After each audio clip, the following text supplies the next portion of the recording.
आप सभी किसान भाइयों को मेरा नमस्कार। निखिल जोन डेलवर भाई, आज मेरी जो गेहूँ है ये 222 वैरायटी है, फाउंडेशन की है।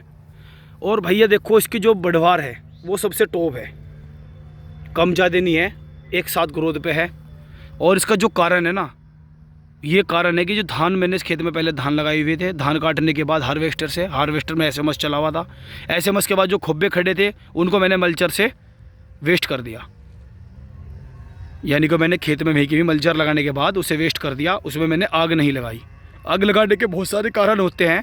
हमारी जो ज़मीन होती है वो नष्ट हो जाती है, हमारी ज़मीन में केचुआ होता है वो मर जाता है, बहुत चीज़ें होती हैं। आप देखो, इंसान की एक उंगली जल जाती है तो कितना दुख होता है, ऐसे हमारी ज़मीन को भी दुख होता है भाइयों कि जलने पे कि कितना बड़ा नुकसान होता है। और भाई मैं आपको ये बताना चाहूँगा, मैंने मल्चर लगाया अपने खेत पे, प्रैक्टिकल किया, पराली सारी की सारी मल्चर से वेस्ट कर दी मैंने, उसे ही कहीं उपयोग कर दिया। मैंने मल्चर मारने के बाद खेत में पानी भर दिया। पानी भरने के बाद वो सड़ल गलन जो है वो सब की सब एक समान हो गई। फिर उसके बाद मैंने इसको हेरो लगा के फिर सुपर सीडर से जुताई कर दी। मेरी गेहूँ 60 दिन की तैयार हो चुकी है। आज दूसरा खाद लग रहा है खेत के अंदर, मेरे आज खाद लगा रहे हैं। और भाई बहुत ज़बरदस्त परफॉर्मेंस है, सबसे टॉप क्वालिटी की। और गेहूँ में देखो आप, ये देखो, ये पूरी की पूरी कोई भी मतलब एक सार गेहूँ है ज़बरदस्त तरीके से। तो भाइयों मैं यही कहूँगा कि अपनी ज़मीन में आग न लगाएं। कोई भी फसल को, कोई भी आपकी कोई भी चीज़ है जो आपको यूज मतलब वेस्ट करनी है तो उसका ऐसे उपयोग करें, मल्चर से करें या उसको फसल को बाहर निकाल लें, कल्टीवेटर से निकाल लो या मजदूर निकाल के लगा लो। लेकिन भाई विशेष ध्यान रखें, खेत के अंदर आग मत लगाएं आप।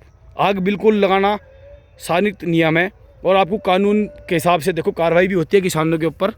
तो इस चीज़ का भाई साहब आपको देखो कि सरकार आपको समझा रही है, आप समझो इस बात को, क्योंकि सरकार भी चाह रही है कि देखो आप अच्छे रिजल्ट लेकर आओ, ज़मीन के अंदर अच्छी पैदावार होगी, अच्छी फसल होगी, अच्छी ग्रोथ होगी, ज़मीन में अधिक पैदावार बनेगी। और भाई साहब ये देख लो, 4 साल हो गए मैं कोई देसी खाद नहीं लगाता हूँ अपनी ज़मीन में।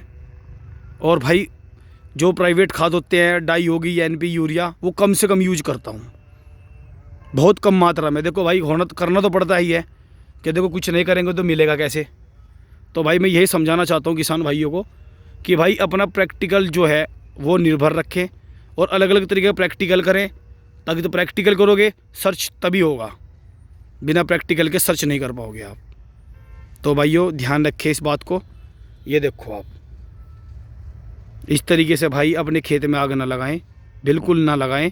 और भाई अपनी मशीनरी से या किसान से या मजदूरी से या लेबर से या रेंटिंग के हिसाब से कुछ ना कुछ तरीके बहुत है किसानों के पास करने के कार्यक्रम के, उस कार्यक्रम को अपना पूरा करें। नमस्कार भाइयों।